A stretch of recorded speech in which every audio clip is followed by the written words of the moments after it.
Robert, kok bisa jadi ada Halo? green screen-nya di belakang Oh iya dong. Ya, Miss, kalian coba. aja? Oke, Coach Robert, kita hari ini tuh mau ngebahas yang pertama dari sektor retail dulu ya. Jadi kalau kita perhatikan hari ini yang paling ngehits banget nih ada LPPF, dan ya kita bersyukur juga M-Trade hari ini tadi dapat kebagian barang di 16.20 meskipun bukan di harga bottomnya 15.45, cuman lumayan lah kalau dihitung-hitung dari 16.20 sampai sampai level closing tuh ada cuan sekitaran 18%-an. Auto reject atas. Besok kemungkinan masih akan auto reject atas lagi. Jadi kita akan profit taking antara besok atau lusa. Ini ngomong-ngomong ini udah Kamis, jadi antara Jumat atau Senin gitu. Coach Robert, ini ada apa nih sektor retail? Kita bahas LPPF dulu nih. Gimana nih LPPF? Oke, Miss. Ya, Miss. Jadi memang kalau misalnya kita bicara retail itu ada dua hal yang jadi katalis positif, yaitu pertama pemerintah memberikan subsidi untuk free ongkir pembelian barang-barang di e-commerce, dan yang kedua adalah memang pemerintah mendesak perusahaan-perusahaan untuk membagikan atau membayarkan THR-nya maksimal H-7 hari sebelum hari raya Lebaran. Tujuannya baik, yaitu untuk meningkatkan daya beli masyarakat. Di samping itu juga memang kalau misalnya kita bicara historis, penjualan retail Indonesia setiap bulan Ramadan dan setiap bulan Lebaran itu memang selalu meningkat penjualan retail secara keseluruhan. Kalau misalnya kita lihat historikalnya, bahkan dari tahun 2017 sampai tahun 2019 itu selalu meningkat. Harapannya di tahun 2021 terus meningkat. Kemudian kalau misalnya diperhatikan, memang pandemi 2020 itu kan menghantam sektor retail, emiten retail. Kita bicara RAS misalnya yang rugi, MAPI rugi di full year 2020-nya. Namun positifnya adalah emiten-emiten retail ini sudah mulai adaptasi dengan mulai melebarkan bisnisnya atau penjualannya ke online. Jadi nggak cuma mengandalkan offline store. Memang untuk saat ini offline store ini masih menjadi kontributor terbesar bagi emiten retail. Namun sekarang sudah mulai merambah sektor online. Misalnya LPPF, RAS, dan MAPI masing-masing mereka sudah punya aplikasi sendiri. Kemudian MAPI juga dia punya website dan terintegrasi dengan e-commerce, Shopee misalnya. Jadi itu juga sebenarnya cukup mendorong MAPI nantinya ketika ada pemerintah itu free ongkir, kasih subsidi free ongkir. Kemudian untuk LPPF memang naik, dan sebenarnya hampir semua keseluruhan retail itu naik ya karena itu dua sentimen itu tadi. Dan kita kan udah mulai semakin dekat nih, kalau misalnya dihitung H-7 Lebaran berarti kira-kira ya awal-awal bulan Mei itu THR udah cair. Kalau misalnya skema THR itu berjalan dengan lancar. Ya, ini lucu nih pertanyaannya, semua pada nanya kok RAS sama MAPI anteng-anteng wae gitu. LPPF-nya kok jalan padahal katanya fundamentalnya dia yang paling kurang kuat gitu. Anyway, selalu ingat teman-teman ya, we trade the trend and we invest the company. Jadi untuk LPPF ini kita juga untuk trading jangka pendek aja. Kapan profit taking? Apakah nunggu Lebaran? Kita LPPF tuh udah TikTok beberapa kali. Jadi udah beli profit taking, terus ini beli lagi. Kemungkinan Jumat atau Senin kita akan profit taking karena ini udah naik 18%-an gitu. Nah, kalau teman-teman nanya RAS sama MAPI gimana? RAS tuh kita sempat exit kemarin karena kita lihat pada tanggal 13 April tuh sempat breakdown, tapi akhirnya kita buyback lagi pada tanggal 22 April hari ini ya Bert ya. Hari ini kita buyback untuk RALS-nya. Kita ngelihat volume dari RALS ini masih konvergen sejak tanggal 19. Jadi 19 April dia breakout, volume sangat tinggi sekali, dan 3 hari perdagangan terakhir turun dengan volume transaksi kecil gitu. Jadi hari ini naiknya juga nggak seberapa ya, volume transaksinya masih belum terlalu tinggi gitu. Jadi kita ngelihat untuk RALS ini karena dia volumenya masih sangat konvergen, RALS masih bisa menguat dalam jangka pendek sampai ke angka 920 itu masih sangat memungkinkan. Kemudian kalau sendiri teman-teman nanya MAPI gimana, konvergen nggak? Dia sangat konvergen. Jadi pada tanggal 19 April dia naik volume tinggi, 20-21 dia turun volume kecil, dan juga hari ini 22 April dia naik lagi volume tinggi. Nah, kalau MAPI ini dia gerakannya lebih elegan, dia lebih pelan-pelan, memang nggak kayak LPPF. Kalau LPPF tuh gerakannya kan cepat banget gitu ya. Menurut saya MAPI dan RALS ini juga bisa berpotensi dalam beberapa hari ke depan. Nah, kalau MAPI dia berpotensi untuk menguji resisten angka sekitar 865. Coach Robert, ada nggak yang mau ditambahin lagi untuk RALS dan MAPI dan LPPF? Kalau misalnya kita bicara laporan keuangannya ya, Miss, itu di kuartal 4 kemarin saham-saham retail itu sudah menunjukkan pemulihan. Seperti misalnya MAPI di kuartal 4 penjualannya itu udah naik 39% secara kuartalan. Kemudian LPPF itu naik 40% dan RAS naik 46%. Jadi memang di kuartal 4 kemarin peritel-peritel ini cukup bagus dari segi penjualan. Mungkin karena ada event Nataru juga yang waktu itu tidak terlalu dibatasi seperti bulan-bulan sebelumnya gitu. Jadi mungkin udah mulai longgar, mulai ada mobilitas, dan kalau misalnya dari data mobilitas juga udah mulai baik gitu, maka malah semakin membaik ketika tahun 2020 di akhir-akhir tahun. Dan mungkin itu juga yang mendorong pemulihan yang terjadi di sektor retail. Ini pada masih bingung semuanya sih. Ini LPPF naik kenapa? Kenapa sih? Kalau kita sih ngelihat ini kayaknya manfaatin momentum aja jelang Lebaran. Tapi bukan berarti terus kalau jelang Lebaran kita hold sampai Lebaran gitu. Enggak, kita pakai technical cuan bungkus aja gitu. Karena market juga masih sangat volatile. Resiko dari bond yield sendiri juga masih ada. Kemudian mata uang ini kurs rupiah terhadap US dollar ini juga kemarin sempat agak-agak membaik, tapi kita lihat masih fluktuatif gitu. Oke. Terus ini banyak yang nanya juga, konvergen itu apa sih? Konvergen itu artinya gini. Jadi kalau harga saham naik diikuti volume transaksi yang tinggi, itu artinya demand-nya memang besar. Tapi kalau harga saham naik, volume transaksinya kecil, itu namanya divergen. Nah, demikian pula sebaliknya ketika harga saham turun, kalau memang saham itu atau instrumen investasi itu lagi trennya lagi naik, itu harusnya pas harga turun volume transaksi juga kecil. Artinya yang buang barang tuh juga nggak banyak gitu. Mungkin retail aja dikit yang buang barang. Nah, ini juga saya pakai juga untuk analisis yang lain, misalkan forex dan juga currency. Misalkan teman-teman lihat akhir-akhir ini gitu. Oke, Coach Robert, ada lagi nggak yang mau ditambahin terkait dengan kebijakan pemerintah saat ini, apa aja dampaknya selain ke sektor retail gitu. Nanti kita mau bahas untuk ayam-ayaman juga nih. Aku turn off comment dulu ya, agak-agak fokus karena. Oke. Jadi kalau misalnya pemerintah ngasih free ongkir, itu tentu saja akan berdampak positif ke perusahaan yang punya segmen bisnis distribusi. Salah satunya adalah ASA.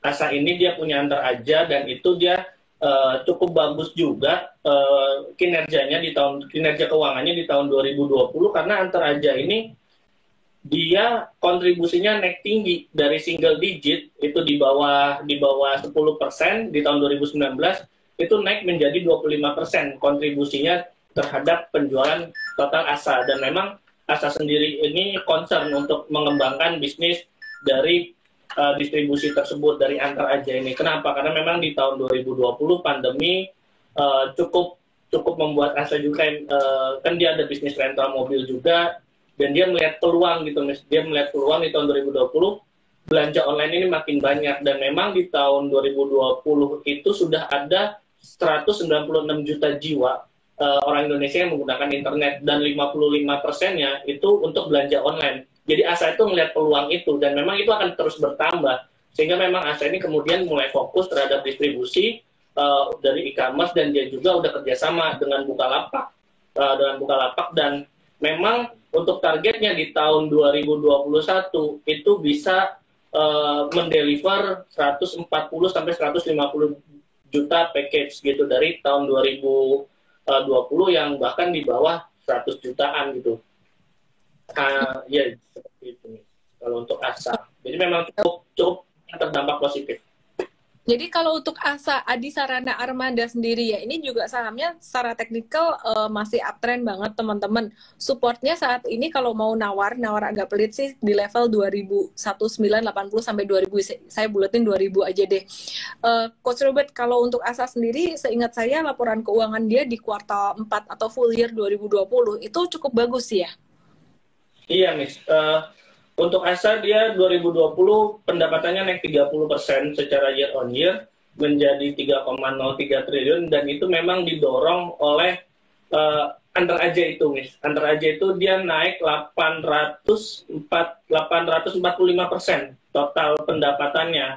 Jadi memang itu tinggi banget dan kalau misalnya kita lihat secara historis pertumbuhannya 2019 itu kontribusinya hanya dia tuh hanya mengantar 6 juta paket 6 juta paket dalam 1 tahun. 2020 naik 50 juta paket, itu berarti naiknya udah ribuan persen, puluhan ribu persen bahkan. Dan 2021 itu tingkatin lagi 3 kali lipat, jadi 150 juta paket perkiraannya. Dan memang ya ini Miss Antara aja ini memang lagi difokusin sama ASA. Oke. Dan oh ya Miss, maaf tambahan dikit, dia itu ada bisnis rental mobil dan memang kalau rental mobil biasanya orang ya melihat bahwa itu akan terdampak dari Grab, dari adanya Grab atau Gojek atau ya online seperti itu. Tapi yang perlu diingat, ASA ini dia pasarnya bukan retail atau bukan konsumen B2C, tapi dia itu lebih B2B. Jadi emang lebih kuat lini bisnisnya di sektor di segmen itu penjualan sewa mobil dan lelang mobil. Aku lupa disclaimer, teman-teman, acara malam hari ini sifatnya edukasi aja ya, jadi tidak ada perintah beli dan jual, dan kalau ada saham yang direview, teman-teman dicek-cek lagi sendiri.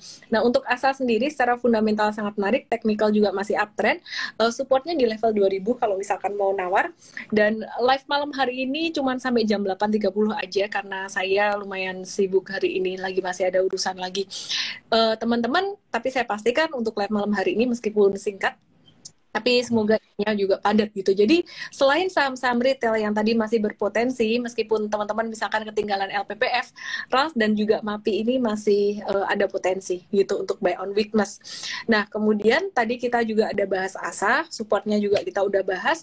Yang berikutnya saya tertarik untuk bahas tentang poultry nih. Mungkin Coach Robert kalau mau siapin data fundamentalnya, saya mau bahas dulu tentang teknikalnya gitu. Jadi poultry setelah dia naik tinggi, Mtrade juga ada profit taking untuk saham-saham poultry seperti contohnya Cepin dan Japfa, dan itu juga udah cuan sekitaran 2 digit, holdnya lumayan lama ya, sekitaran beberapa bulan. Akhirnya si Japfa ini dia terkoreksi. Koreksinya kalau saya lihat normal, demikian pula dengan Cepin ya. Jadi kalau Japfa ini baru terkoreksi 1 hari, kita tunggu aja dulu, jangan beli dulu. Nah, kalau Cepin ini menarik ya, kita bisa tungguin untuk buy on weakness. Cepin ini support kuatnya banget di 7250, itu best price, tapi belum tentu kena di angka itu. Jadi kalau misalkan memang tertarik dengan Cepin, boleh nyicil beli antara 7250 sampai 7500 gitu. Ya, Coach Robert mungkin boleh nanti coach yang lain boleh catat juga sih untuk Cepin ini. Kemudian yang menarik lagi dari pakan ternak ada Malindo Feed Mill. Setelah naik beberapa hari kemarin, Malindo Feed Mill ini turun ke area supportnya di angka 880, pas support banget. Kalau mau nawar lebih pelit lagi 840. Jadi range-nya antara 840 sampai 880 untuk watch list-nya gitu. Dan kemudian nanti saya juga akan bahas untuk saham yang lain selain dari sektor poultry. Saya akan bahas dari saham oil, kemudian sektor lainnya ya, miscellaneous, dan juga finance. Ada saham finance yang cukup menarik. Coach Robert mungkin mau dibahas fundamental dari Cepin, Japfa, ataupun Main. Kalau Japfa tadi saya bilang masih nunggu koreksi dulu ya teman-teman ya, yang udah dekat support itu si Main dan juga Cepin. Angkanya tadi saya udah sebut juga, kalau misalkan ketinggalan nanti boleh di replay videonya. Oke, silakan Coach Robert. Ya, untuk poultry sendiri memang cukup bagus ya kalau misalnya kita lihat secara historisnya ke belakang tahun 2019 lah, kita 2020 kan ada pandemi juga gitu. Kalau misalnya 2019 permintaan ayam ini memang meningkat di bulan puasa dan semakin meningkat ketika mendekati Lebaran. Memang kalau misalnya poultry ini kan bisnisnya ada pakan ternak. Kalau misalnya alurnya sih ya dengan adanya permintaan ayam, kemudian supplier ayam ini atau peternak ini meningkatkan produksinya, berpotensi juga meningkatkan demand terhadap pakan ternak sendiri. Jadi memang poultry ini cukup berdampak positif juga Lebaran dan bulan puasa ini, ditambah memang pemerintah ini mulai melonggarkan PPKM, Horeca itu dibuka sampai jam 9 malam, bahkan di Jakarta kemarin ada kabar bahwa restoran atau tempat makan itu dibuka sampai jam 22.30, setengah 11. Itu berarti demand terhadap ayam pengolahan atau misalnya terhadap ayam sendiri dan akan berdampak ke poultry itu juga cukup positif, akan meningkat. Dan kalau misalnya kita lihat Java Cepin main di tahun 2020 juga cukup bagus kinerja keuangannya, ya didorong mulai pemulihan harga ayam juga setelah pandemi di bulan Maret itu harga ayam itu drop, kemudian mulai naik, tapi perlu diperhatikan ada downside risk-nya tentu saja, itu dari harga bahan baku jagung dan juga soybean atau kedelai, ini juga yang cukup masih tinggi harganya, tapi mulai sideways kalau misalnya dilihat secara trennya ini. Pengaruhnya ke margin nanti kalau misalnya harganya tinggi, bahan bakunya tinggi, walaupun permintaannya tinggi, marginnya ini akan ketekan. Tapi kalau sekarang kita lihat trennya itu udah mulai sideways dan itu cukup bagus lah untuk saham-saham poultry juga. Oke, Coach Robert, abis ini saya kepengen ngebahas tentang Pegas, terus BBTN dan juga apa ya tadi? Pegas, BBTN, Era dan Medco ya. Oke. Aku tambahin deh. Oke ya, saya bahas secara teknikalnya dulu ya teman-teman semuanya ya. Mungkin saya bahas untuk saham finance-nya dulu. Ini banyak banget yang nanyain BBCA gimana. BBCA ini perkiraan saya dia besok bisa menguat ya. Membentuk pola inverse head and shoulders. Jadi kayaknya diskonnya juga udah sampai sini aja sih untuk BBCA ini. Terus kemudian BBTN. Saya mau bahas untuk banking BBTN. Nah, banyak yang nanya tuh BBTN ini laporan keuangannya tuh bagus. Di tahun, nanti mungkin Coach Robert bisa ceritain ya, di tahun 2020 kemarin tuh peningkatan revenue dan juga labanya tuh sangat tinggi sekali di full year. Meskipun tahun pandemi. Kok nggak naik-naik? Dan dia juga udah disupport banget. Hari ini dia naik dengan volume yang tinggi dan volumenya cenderung konvergen. Saya juga melihat di sini ada tanda akumulasi buat BBTN. Jadi saya mulai melihat meskipun nggak banyak ya, ada beberapa saham tuh yang udah mulai reverse, yang udah mulai kayak menyentuh level bottomnya, dia udah mulai reverse. Termasuk juga sektor konstruksi, buat teman-teman yang galau dengan sektor konstruksi, kita admit that we call WSKT too early gitu. Kita call beli WSKT too early, tapi WSKT ini juga sekarang juga udah mulai mengalami satu tanda reversal, ada tanda reversal, demikian pula dengan PTPP dan juga dengan Wika. Jadi just be patient teman-teman semuanya ya. Oke. Coach Robert mungkin bisa dibahas untuk fundamental BBTN sambil disiapkan. Saya juga mau bahas teknikalnya Pegas dan juga tolong disiapkan juga mengenai Sritek atau Sril, kok banyak yang nanya ini malam hari ini secara fundamental. Nah, kalau untuk Pegas sendiri ini ada sentimen positif secara fundamental, supportnya di angka 1175, cuman satu hal, Pegas ini dia gerakannya banyak sideways-nya. Jadi buat teman-teman yang nggak sabar, yang pengen trading ya jangan masuk di sini gitu. Kayak ICBP itu juga banyak sideways-nya gitu. Terus kemudian sekalian ya Coach Robert ya. Ya, Coach Robert mungkin boleh dibahas dulu deh BBTN dan apalagi tadi Pegas ya. BBTN Pegas, real saya sambil cek untuk Raja dan Era juga banyak ditanyakan. Silakan Coach Robert. Untuk BBTN di tahun 2020 itu memang pendapatannya bagus. Di 2021 kuartal 1 itu pendapatannya naik 3%, dan memang kalau bisa kita lihat kan BBTN ini dia segmennya lebih banyak ke kredit perumahan. Kredit perumahan ini tumbuh 3,23%. Ada faktor pendukung dari kredit perumahan ini kenapa naik. Pertama memang tren suku bunga KPR yang cukup rendah. Kedua, adanya regulasi-regulasi itu yang mendukung kredit perumahan. Salah satunya adalah misalnya LTV 100%. Kemudian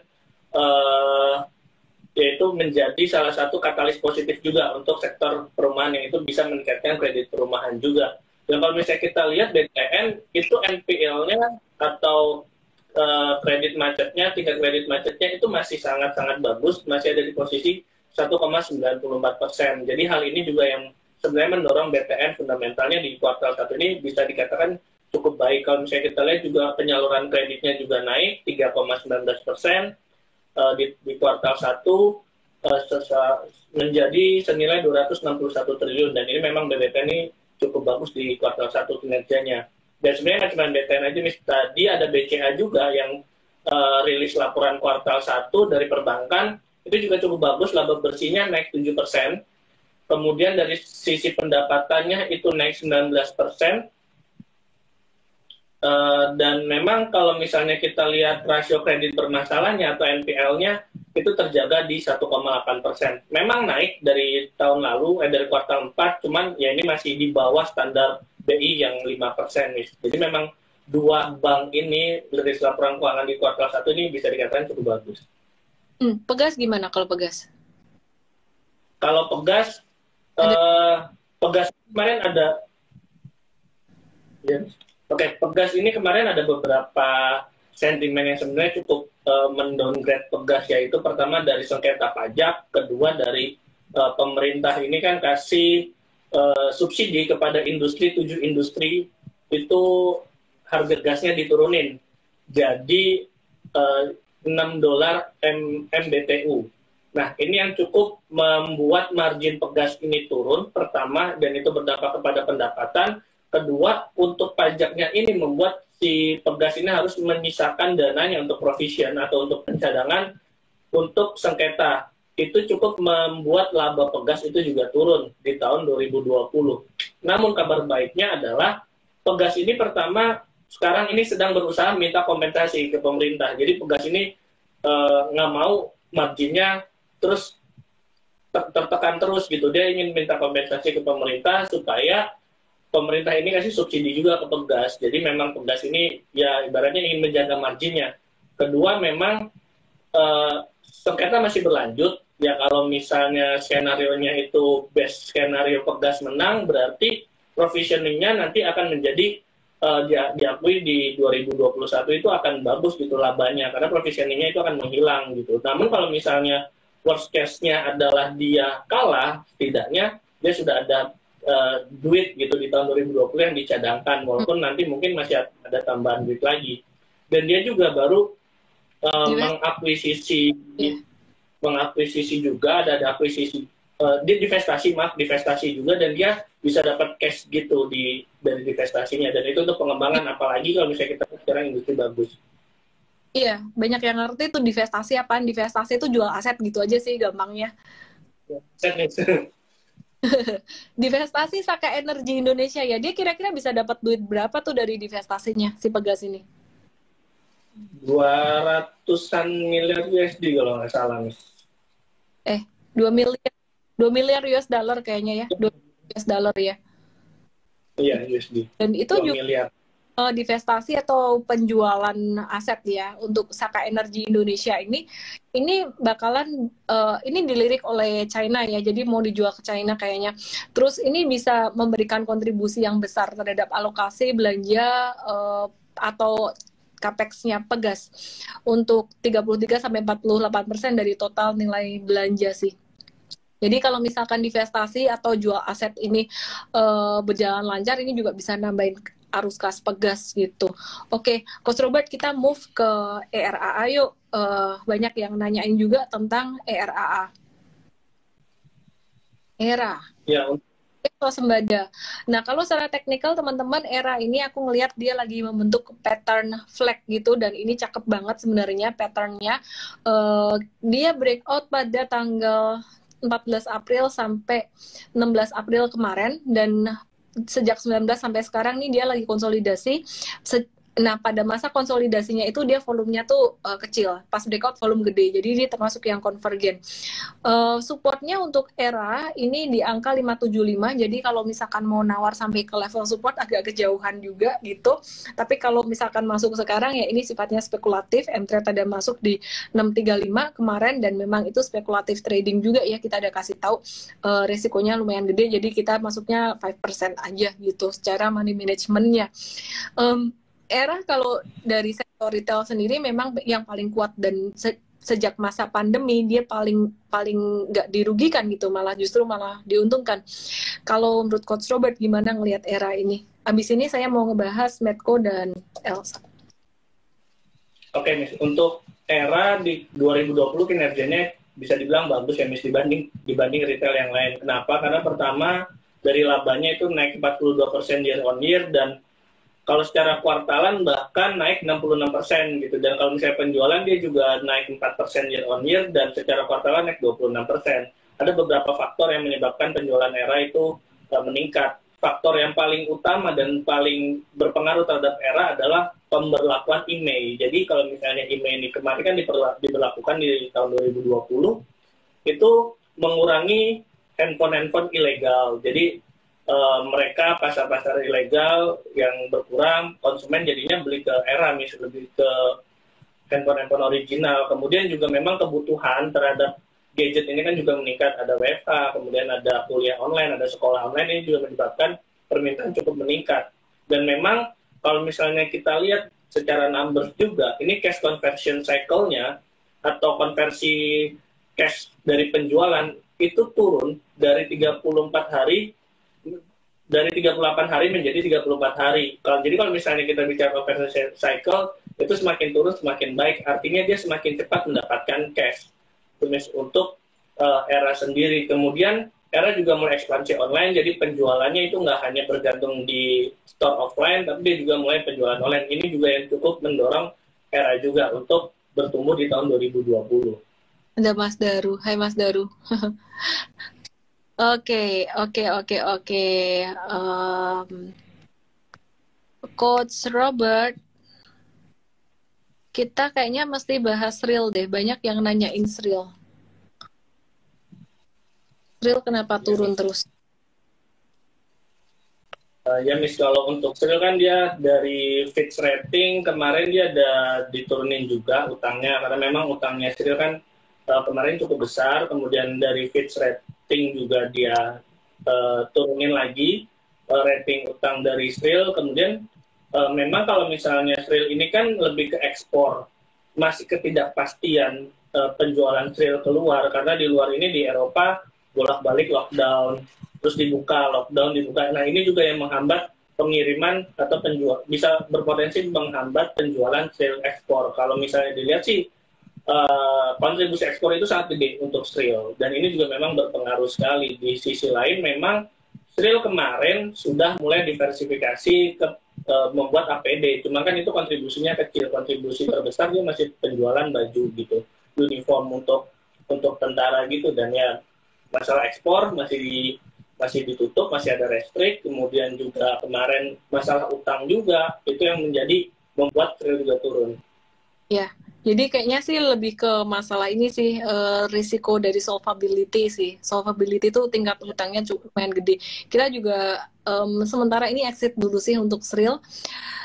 Oke, teman-teman, dalam beberapa hari perdagangan ini kita dikasih hijau untuk yang tradingnya.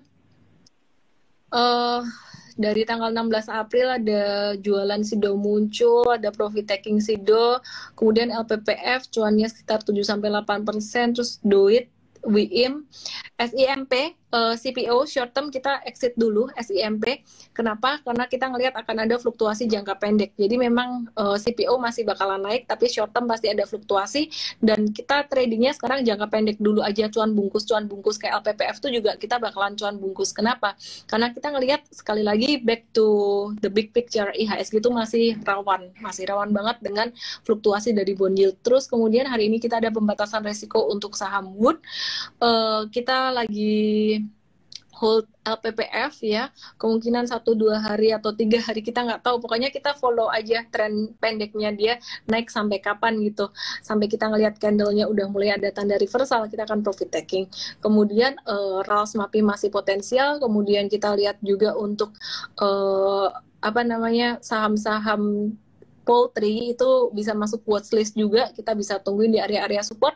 Dan untuk saham lain yang menarik untuk trading, Medco itu kita layak untuk tungguin di area support juga untuk trading. Demikian pula dengan Raja. Kalau Pegas sih lebih ke jangka menengah, kita nggak terlalu tertarik untuk short termnya ya. Kemudian kita watch juga untuk perbankan, itu ada BCTM dan BNGA di area support, BBCA buat investing ya. Jadi aku ulang lagi, untuk retail masih bisa berpotensi untuk RALS dan MAPI. Sementara itu untuk poultry-nya kita lagi wait and see juga ya, masih bisa dimasukkan ke watchlist. Terus Era juga dan Medco kemudian Raja juga itu. Oke, itu aja sih dari saya. Oke, giveaway lupa kasih hadiah. Pertanyaannya adalah apa ya coach ya? Ada pertanyaan apa? Oke, pertanyaannya adalah sektor apa yang tadi saya bilang rawan profit taking? Tadi kita udah ada jual satu sahamnya gitu, masih uptrend tapi kita udah mulai rawan profit taking.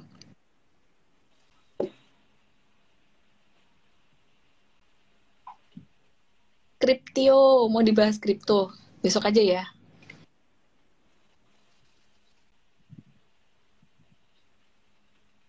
Oke, yang rawan ya Pupeto, Budi Kaing udah pernah menang kayaknya. Ya udahlah.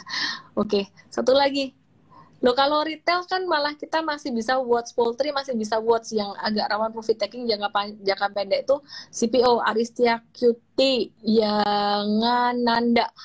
Kemudian satu lagi pemenangnya Neo Investor, boleh deh langsung aja DM saya dengan kode MT7, nama, email, dan WhatsApp.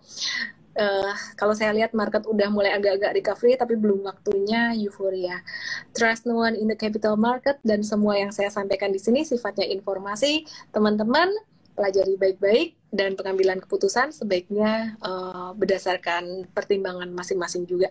Saya Elena dan Coach Robert dari Mtrade. Jangan lupa follow Instagram Mtrade_ID. Dan kalau mau bergabung dengan Mtrade, kita akan bimbing teman-teman semuanya. Bisa tanya jawab terus tiap hari, bahkan 24 jam. Langsung aja ke mtrade.id. Thank you Coach Robert. Thank you semuanya.